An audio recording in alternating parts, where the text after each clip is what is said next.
7월 12일 수요일 오늘의 말씀은 사도행전 9장 32절에서 43절의 말씀입니다. 그때에 베드로가 사방으로 두루 다니다가 루다에 사는 성도들에게도 내려갔더니 거기서 애니아라는 사람을 만나매 그는 중풍병으로 침상 위에 누운 지 8해라. 베드로가 이르되 애니아야 예수 그리스도께서 너를 낫게 하시니 일어나 내 자리를 정돈하라 한데 곧 일어나니 루다와 사론에 사는 사람들이 다 그를 보고 주께로 돌아오니라. 요바에 다비다라 하는 여제자가 있으니 그 이름을 번역하면 도르가라. 선행과 구제하는 일이 심히 많더니 그때에 병들어 죽음에 시체를 씻어 다락에 누이니라.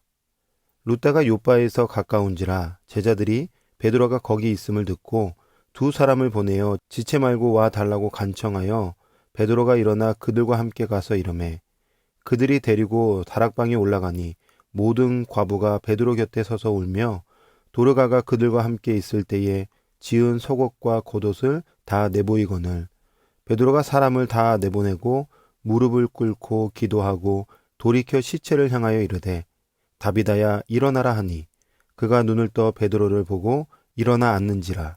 베드로가 손을 내밀어 일으키고 성도들과 과부들을 불러들여 그가 살아난 것을 보이니 온 요파 사람이 알고 많은 사람이 주를 믿더라. 베드로가 요파에 여러 날 있어 시몬이라 하는 무두장이의 집에 머무니라. 아멘. 사도행전 9장 1절에서 31절은 사울에 관한 말씀이었죠.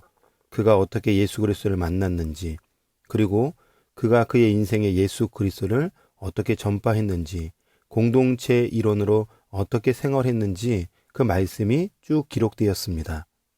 자, 오늘 본문부터는 사울에게 역사하신 하나님의 손길이 일어남과 동시에 또 다른 지역에서 사도 베드로가 어떤 일들을 행하고 있었는지에 대한 하나님의 말씀입니다. 먼저 32절과 36절을 함께 보기 원하는데요. 32절에 보면 그때 베드로가 사방으로 두루 다니다가 루다에 사는 성도들에게도 내려갔더니, 또 36절에 요바에 다비다라 하는 여자가 있으니 그 이름을 번역하면 도르가라. 선행과 구제하는 일이 심히 많더니. 즉 베드로는 하나님의 인도하심에 따라 영혼들을 만났습니다. 루다에서 만난 한 사람이 누구냐? 애니아라는 여인이죠. 그는 중풍병으로 8년 동안 병상에 누워 있었던 사람입니다. 여러분, 말이 8년이지 병상에 8년 동안 누운 애니아와 그의 가족들은 그 시간들이 고통의 시간이고 절망의 시간이고 눈물의 시간이었을 것입니다. 그런 아픈 병을 갖고 있는 그녀에게 베드로는 하나님의 마음을 읽고 애니아에게 다가가요. 그리고 말합니다. 34절에 베드로가 이르되 애니아야 예수 그리스도께서 너를 낫게 하시니 일어나 내 자리를 정돈하라 한대. 그러니까 자리를 정돈하고 일어나라고 명령하죠. 어떻게 되었을까요? 예수 그리스도의 이름에 능력이 있습니다. 그 능력으로 말미암아 애니아가 일어나는 놀라운 기적이 일어난 것입니다. 여러분, 이 애니아의 고침받는 사건 속에서 우리가 한 가지 주목해야 될 것이 있어요. 그 무엇이냐면 베드로가 명령을 하는데 뭐라고 명령하느냐? 내 자리를 정돈하라. 자리를 정돈하라고 명령하고 있어요. 여러분, 이 자리에 대한 이야기는 예수님께서 38년 된 병자를 고쳐주실 때도 동일하게 말씀하셨어요. 일어나 내 자리를 들고 걸어가라. 그때에 자리에서 일어나는 기적, 회복되는 기적이 일어났었죠. 여러분, 중요한 것은 예수님도 그렇고 베드로도 그렇고 일어나지 못하여 활동하지 못하는 그 영혼에게 뭐라고 얘기하냐면 자리에 대한 이야기를 하고 계세요. 여기에서 자리라는 말은 야영용 침대를 의미하는 단어입니다. 그가 깔고 누워있던 거적자리를 의미하는 단어입니다. 38년 동안 누웠던 그 자리, 지저분하고 냄새나고 더러웠던 그 자리, 그 거적자리에서 일어나라는 것입니다. 정리하라는 것입니다. 즉 예수님께서는 38년 된 병자의 육체를 고쳐주셨을 뿐만 아니라 삶도 정리하라고 말씀하고 있는 거예요. 동일하게 베드로도 오늘 애니야를 향하여 뭐라고 얘기할까요? 일어나 너의 자리를 정돈하라고 명령합니다. 여러분, 영혼의 회복, 육체의 회복은 삶을 정돈하는 것과 함께 갑니다. 특별히 너의 자리를 정돈하라는 말은 너 자신이 베풀라라는 의미도 담고 있어요. 즉, 자신의 무너진 삶을 정돈할 뿐만 아니라 동시에 정돈되어지지 않은 그 다른 사람들을 향하여 이타적인 삶을 살라는 의미가 담겨져 있다는 것입니다. 여러분, 우리의 인생에 지금 헝클어지고 더럽고 냄새나는 세상의 가치에 물든 그런 삶이 펼쳐지고 있나요? 정돈하라고 말씀하세요.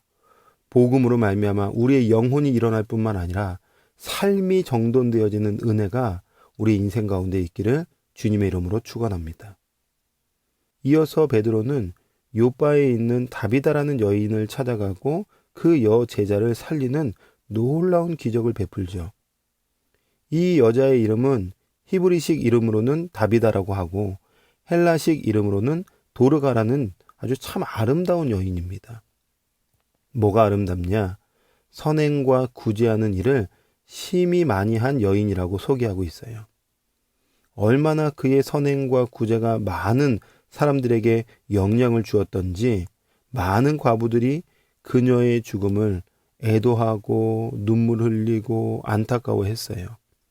다비다의 선행이 얼마나 귀했던지 많은 사람들에게 속옷을 만들어주고 겉옷을 만들어주는 아주 귀한 여인이었어요.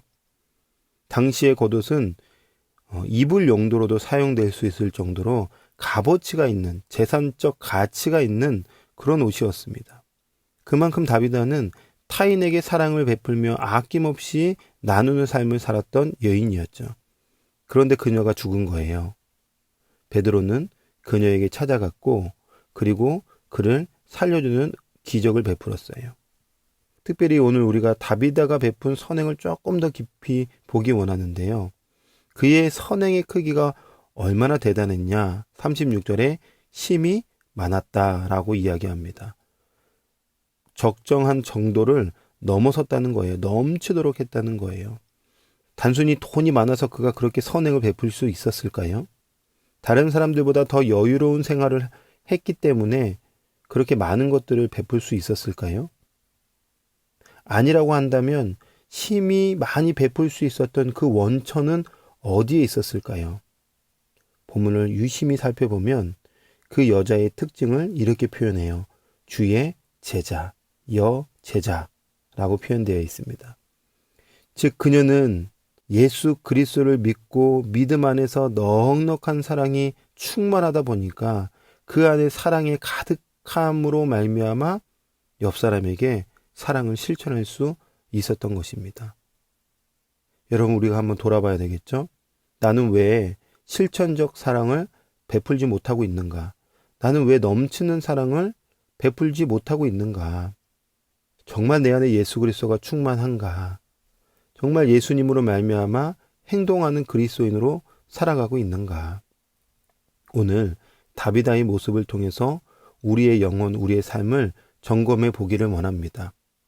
예수님께서 우리에게 넘치는 사랑을 베풀어 주셨잖아요. 아니요, 목숨을 주는 사랑을 베풀어 주셨잖아요. 그 사랑을 우리가 입었습니다. 그렇다면 사랑의 빚진 자로서 흘러넘치는 사랑을 우리도 또 다른 이에게 보여줘야 하는 것이죠. 이것이 신자의 삶의 방향이고 몫인 것입니다. 믿음의 성도 여러분, 흘러넘치는 사랑의 물줄기가 멈춰 계시진 않습니까? 그렇다면 우리는 다시 멈춰서서 십자가를 깊이 묵상해야 됩니다. 그 사랑이 얼마나 놀라웠는지 다시 우리 안에 충만히 있어야 됩니다. 그 사랑을 다시 한번 기억하면서 오늘 하루 우리의 헝클어진 것이 있다면 자리를 정돈하고 사랑을 실천해 보이는 그런 복된 하루가 되기를 주님의 이름으로 축복합니다. 아멘. 기도하겠습니다. 하나님, 오늘 우리에게 귀한 말씀을 주셔서 감사합니다. 복음이 있는데 삶이 헝클어져 있다면 삶을 잘 정돈할 수 있는, 정리할 수 있는 그런 귀한 은혜를 허락하여 주시고 우리도 예수님 사랑 입었기 때문에 예수님처럼 사랑을 넉넉히 실천해 보이는 그런 행동하는 그리스도인이 될 수 있도록 은혜 베풀어 주시옵소서. 함께 하신 하나님께 감사드리며 예수 그리스도의 이름으로 기도합니다. 아멘.